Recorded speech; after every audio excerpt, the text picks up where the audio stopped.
வணக்கம் நண்பர்களே. இது மகாபாரதம்.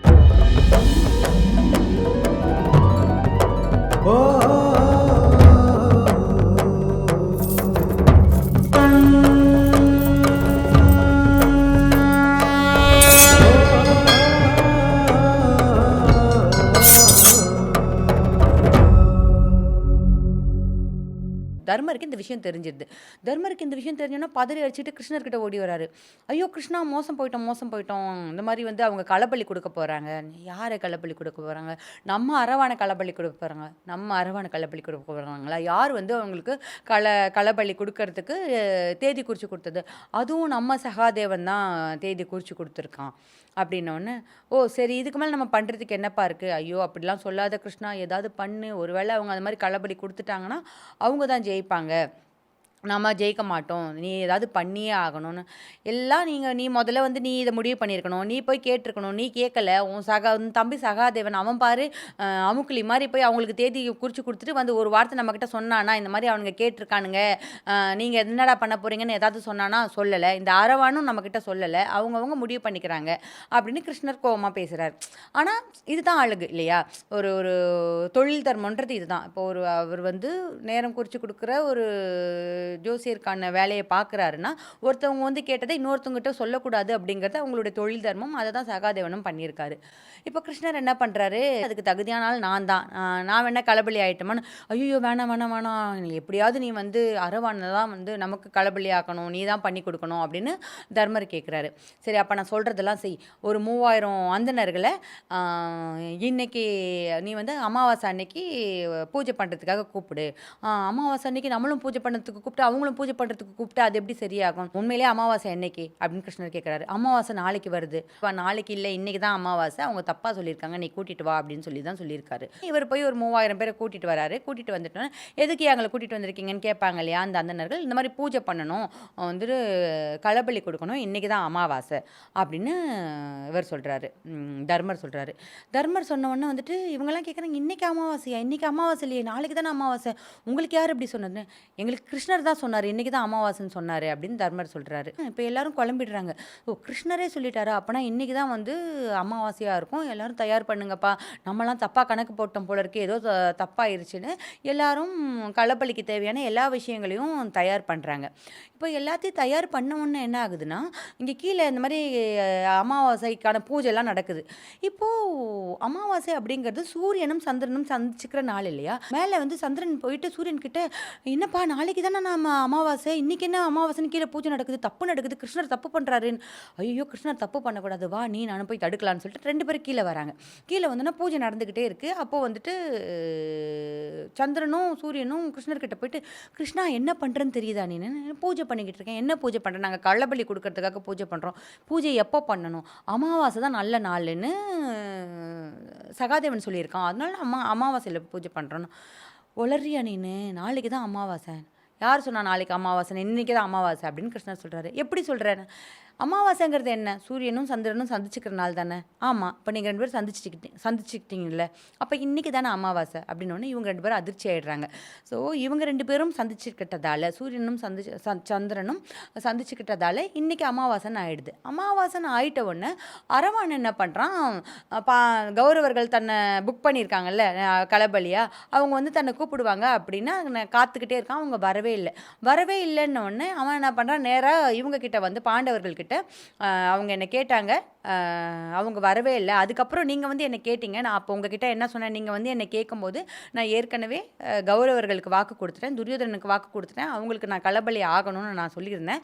ஆனால் இவ்வளோ நேரம் ஆகியும் அவங்க சொன்ன நேரத்துக்கு வந்து என்னை அவங்க கூப்பிட்டுக்கவே இல்லை, அதனால அவங்க நேரம் கடந்துருச்சு, அவங்க நேரம் முடிஞ்சிருச்சு, இப்போ உங்களுக்கு நான் களபலி ஆகிறேன் அப்படின்னு சொல்லிட்டு அந்த இடத்துல அரவான் தன்னை களபலியாக கொடுத்தான்.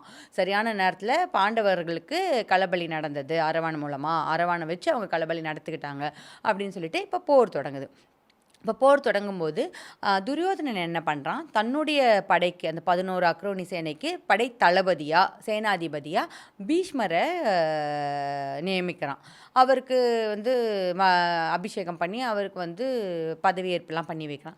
இந்த பக்கம் தர்மர் என்ன பண்ணுறாரு, எல்லாரையும் கூப்பிட்டு நீங்கள் எல்லோரும் வந்திருக்கீங்க, நீங்கள் எல்லோரும் எனக்கு நண்பர்கள், நீங்கள் எல்லோரும் எனக்கு உதவி பண்ண தான் வந்திருக்கீங்க. ஆனால் நான் வந்து எங்களுக்கு 1 வருஷமாக எங்களுக்கு வாழ்க்கை கொடுத்து எங்களை அஞ்ஞாதவாசத்தில் எங்களுக்கு ஆதரவு கொடுத்து வச்சுருந்த விராட மன்னுடைய பெரிய மகன் ஸ்வேதன்றவரை நான் வந்து தளபதியாக நியமிக்கிறேன். உங்கள் எல்லாருக்கும் அதில் விருப்பம் தான் நம்புகிறேன் அப்படின்னு சொல்கிறாரு. அதுக்கு எல்லாரும் விருப்பம் அப்படின்றாங்க. இப்போ இந்த மாதிரி பிரிக்கும்போது 2 பக்கமுமே வீரர்களை பிரிக்கும்போது எப்படி பிரிப்பாங்கன்னா, வீரர்களை 4 படிநிலையாக பிரிப்பாங்க. அதாவது அதிரதன், மகாரதன் அந்த மாதிரி பிரிப்பாங்க. அதிரதன் அப்படிங்கிறவங்க ரொம்ப பயங்கரமாக போர் பண்ணக்கூடியவங்க, டாப் 1 அப்படின்றவங்க. டாப் 2 அப்படிங்கிறவங்க மகாரதன். இந்த மாதிரி 3வது லெவல் இருக்கும், 4வது லெவல் இருக்கும். முதல்ல இதில் வந்துட்டு பீமன், அர்ஜுனன் அதெல்லாம் வராங்க. அடுத்து வந்து நகுல சகாதேவன் இந்த மாதிரிலாம் வராங்க. இந்த பக்கம் வந்து பார்த்தீங்கன்னா பீஷ்மர் என்ன பண்ணுறாரு, முதல் இதில் அதிரதர்களில் சில பேரை பிரிக்கிறாரு, 2வதுல பிரிக்கிறாரு, 3வதுல பிரிக்கிறாரு. இப்போ 4வது வகையில் 4வது லெவலில் பிரிக்கப்படுறதுல தான் பிரச்சனை. ஏன்னா அவர் என்ன பண்ணுறாருனா கர்ணனை 4வது லெவல் வீரராக சேர்த்துடுறாரு. அதாவது கொஞ்சம் ஓகேவா போர் புரிவான், இருக்கிறதுலே கொஞ்சம் கீழ்நிலை போர் வீரன் இவன் தான் அப்படின்ற மாதிரி, வீரம் இவ்வளோ தான் இருக்குது அப்படின்ற மாதிரி அந்த இடத்துல பிரித்த உடனே கர்ணனுக்கு ரொம்ப கோவம் வந்துடுது. கர்ணன் என்ன சொல்கிறான், இந்த கிழவன் வாழ்க்கை ஃபுல்லாக என்னை வந்து அசிங்கப்படுத்திக்கிட்டே தான் இருந்திருக்காரு, எப்போவுமே அசிங்கப்படுத்திருக்காரு, எல்லா இடத்துலையும் அசிங்கப்படுத்திருக்காரு. கிருஷ்ணர் தூது வந்தப்போ கூட என்ன சொன்னார், எல்லாரும் முன்னாடியும் வச்சு துரியோதனா இந்த கர்ணனை நம்பி நீ போர் புரியாத, இவன் கையில் வச்சிருக்கிறது வெறும் குச்சி, அது வந்து வில்லுன்னு நினைக்காத அப்படின்னு சொன்னார். நீ அப்போ கூட நீ சொன்ன ஒரு வார்த்தை, நான் வந்து உங்கள் யாரையும் நம்பலை, நான் என் நண்பன் கர்ணனை நம்பி தான் இந்த போரை இழுத்துக்கிறேன் அப்படின்னு சொன்ன ஒரு வார்த்தைக்காக நான் இங்கே வந்து நின்னேன். ஆனால் இந்த மனுஷன் இப்போ என்னை அசிங்கப்படுத்தி 4வது நிலைமைக்கு என்னை கடைசி நிலையில் என்னை நிறுத்திட்டாரு. நான் இவர் உயிரோடு இருக்க வரைக்கும் நான் போர்க்காலத்துக்கு வரமாட்டேன், போர் பண்ண மாட்டேன் அப்படின்னு சொல்லிட்டு கோவமாக அங்கேருந்து போயிடுறான். அங்கேருந்து போனதுக்கப்புறம் துரியோதனால என்ன பண்ண முடியும், படைத்தளபதி அவர் சொல்கிறது தான் கேட்கணும். நண்பன் கோவமாக போயிட்டான். இன்னொன்று, இவங்க 2 பேர் சேர்ந்து இருந்தாலும் எப்போ பார்த்தாலும் முட்டிக்கிட்டே தான் இருக்க போகிறாங்க. அதனால மெதுவாக வரட்டும் கர்ணன் அப்படின்ற மனநிலையில் கூட அவன் விட்டுருக்கலாம். கர்ணன் அங்கேருந்து போயிடுறான். இப்போது போர் தொடங்குது. முதல் நாள் போர் தொடங்கணுன்னா போர்க்களத்துக்கு அர்ஜுனனுக்கு தேரோட்டியாக கண்ணன் வராரு. கண்ணன் வந்தோடனே எதுக்க 11 அக்ரோனி சேனைகள் நிற்குது. அர்ஜுனன் பார்க்குறான். இங்கே பாரு அர்ஜுனா, நீ வந்து என்கிட்ட ஒன்று கேட்ட, நான் ஆயுதம் எடுத்து போரிட மாட்டேன் அப்படின்னு சொன்னப்போ, எனக்கு சாரதியாக நீ வரணும்னு கேட்டேன். உனக்கு சாரதியாக நான் வந்திருக்கேன், ஜெயிக்கிறத பார்க்கறதுக்காக வந்திருக்கேன். 2 பக்கம் இருக்கிற படை வீரர்களும் சேனாதிபதிகளும் சேர்ந்து 18 நாள் இந்த போர் நடக்கும் அப்படின்னு நியமனம் பண்ணியிருக்காங்க.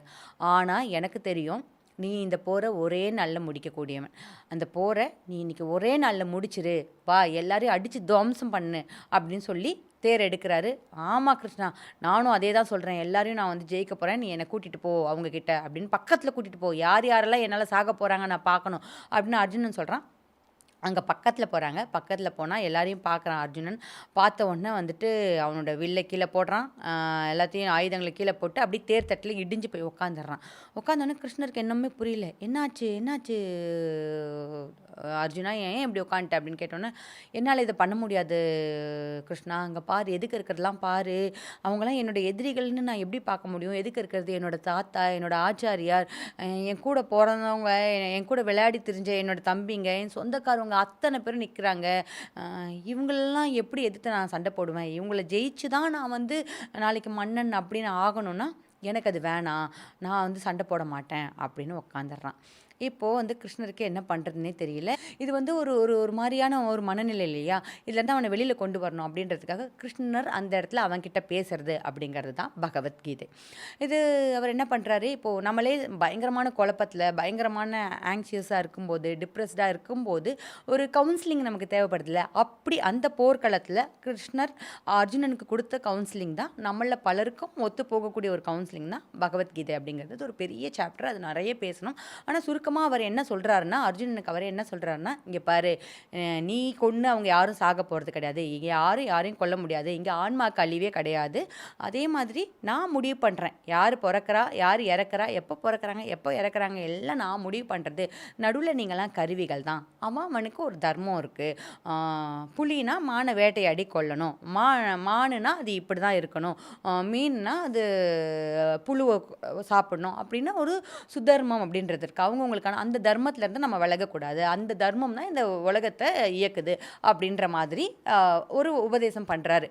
இதில் நீ நீ கொண்டு வந்து யாரும் இதாகிட போகிறது கிடையாது, ஆன்மாக்கு அழிவுங்கிறது கிடையாது அப்படின்றதெல்லாம் புரிய வச்சு அவனை ஓரளவுக்கு தேத்தி போர் பண்ண வைக்கிறாரு. அன்னைக்கு போர் நடக்குது. போர் நடக்கிறதுக்கு முன்னாடி தர்மர் என்ன பண்ணுறாரு, கையை குமிச்சுக்கிட்டு எதிரி படைகள் கிட்ட போகிறாரு. இந்த காட்சி பார்க்கறதுக்கு எதிரி படைகளுக்கு எப்படி இருக்குன்னா, தர்மர் வந்துட்டு பயந்துட்டாரு, ஐயோ என்னை மன்னிச்சிருங்க, நாங்கள் வந்து சமாதானத்துக்கு வரேன் அப்படின்ற மாதிரி இருக்கு அப்படின்னு எல்லாம் சிரிச்சு கிண்டல் பண்ணி பாடுறா. இந்த தர்மன் கடைசியில் பயந்துட்டான், முன்னாடியே ஒத்துட்டு இருந்திருக்கலாம்ல, இப்போ பாரு போர்க்களத்தில் வந்து கையை குமிச்சிட்டு வரான் அப்படின்ற மாதிரி எல்லாரும் நினச்சிட்டு இருக்காங்க.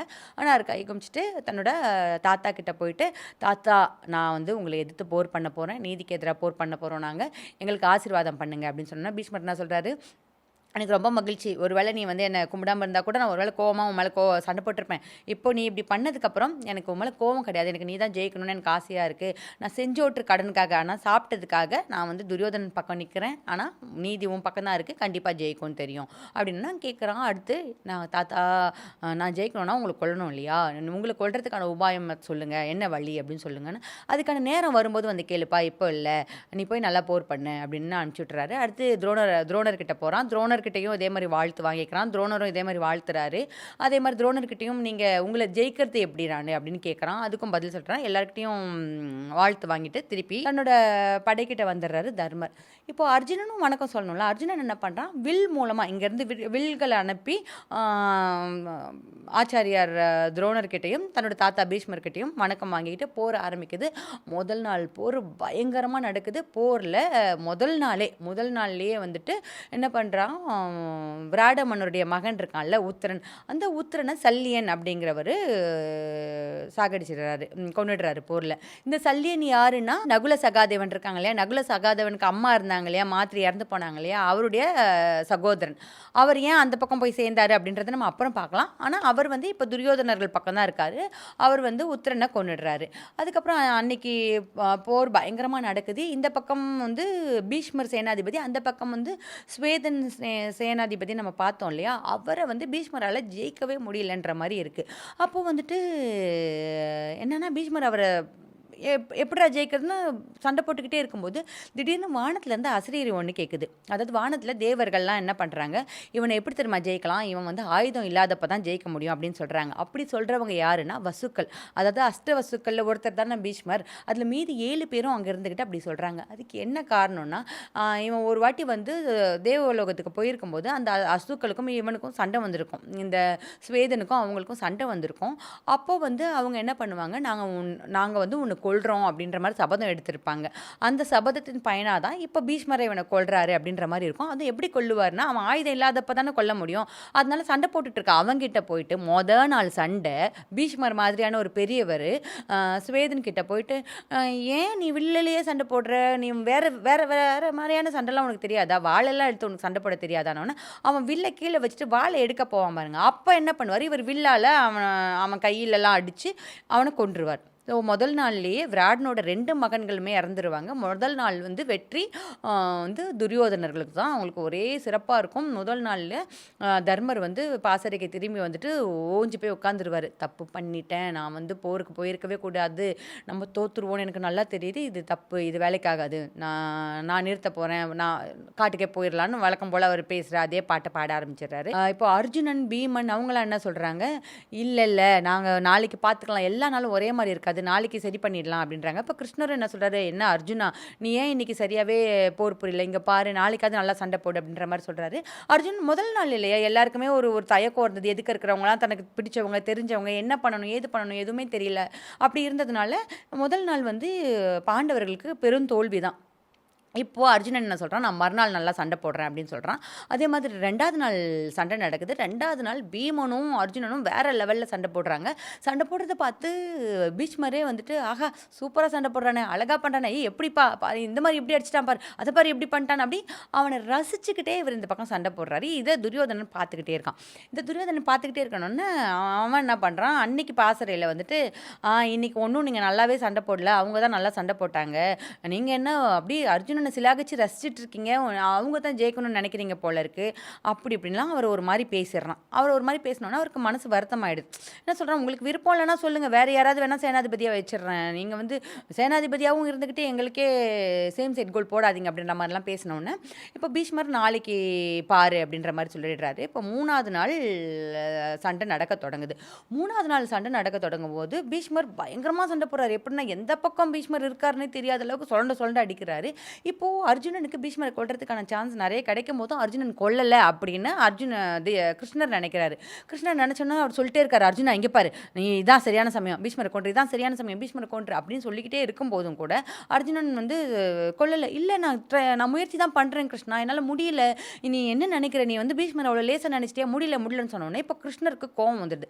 கிருஷ்ணர் என்ன பண்ணுறாரு, சட்டுன்னு தேர்லேருந்து இறங்கி பீஷ்மர் நோக்கி வேகமாக போகிறாரு. இதை பார்த்த உடனே பீஷ்மர் என்ன பண்ணுறாரு, எல்லாத்தையும் அவரோட ஆயுதத்தெல்லாம் கீழே போட்டு கையெடுத்து கும்பிட்டுறாரு. வா கிருஷ்ணா, வா கிருஷ்ணா, உன் கையால் நான் சத்து ஆகணுன்றது தான் என்னோட ஆசை, அதோட பெரிய கொடுப்பினை ஏதாவது இருக்க முடியுமா அப்படின்னு பின்னாடியே ஓடுறான் அர்ஜுனன். ஓடி போய் கிருஷ்ணனோட காலை பிடிச்சிக்கிறான். ஐயோ போகாத கிருஷ்ணா, போகாத கிருஷ்ணா அப்படின்னோடனே, இல்லை இல்லை அர்ஜுனா, நீ வந்து சரிப்பட்டு வரமாட்டேன், உங்கள் அண்ணன் நேற்று என்னடானா போதும் போயிடலான்ற, உன்னை நம்பி தான் நான் வந்து நானுமே உங்கள் சைடு நின்றுருக்கேன், நீங்கள் வந்து ஜெயிக்கிற மாதிரியே தெரியல, நான் வந்து போர் பண்ணால் தான் சரியாகும் போல இருக்குது அப்படின்னு. இல்லை, நான் நிஜமாவே நல்லா போர் புரிவேன், என்னை நம்பு அப்படின்னு சொல்லி அவனோட கோவத்தை தணிச்சு கூப்பிட்றான்.